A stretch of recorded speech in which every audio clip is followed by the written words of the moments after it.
आज की कहानी है किसी पे अंधा एतमाद न करें क्योंकि सब चेहरे वैसे नहीं होते जैसे नजर आते हैं। रमशा एक खूबसूरत, ज़हीन और पर-एतमाद लड़की थी।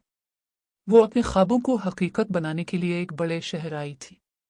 नया माहौल, नए लोग और एक नई जिंदगी। वो सबसे खंदा पेशानी से पेश आती, हर एक पर जल्दी एतबार कर लेती। एक दिन दफ्तर में उसकी मुलाकात सबा से हुई, जो बज़ाहिर बहुत हमदर्द, मेहरबान और सच्ची लगती थी। वो रमशा की हर बात में दिलचस्पी लेती, इसके मसाइल सुनती, मशवरे देती और जल्द ही दोनों करीबी दोस्त बन गई।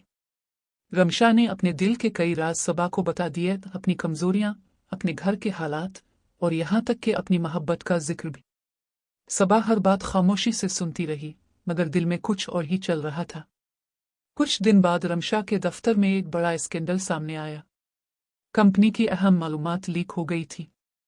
जब तहकीकात हुई तो हैरत अंगेज तौर पर रमशा पर शक किया गया। इसे नौकरी से निकाल दिया गया और उसका किरदार भी दागदार बना दिया गया।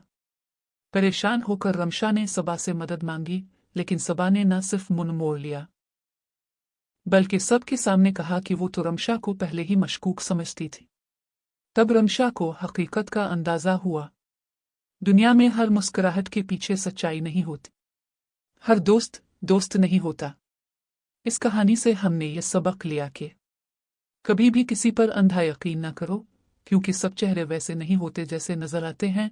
और ये सच है कि यकीन एक शीशा है, ये एक बार टूट जाए तो फिर कभी पहले जैसा नहीं होता।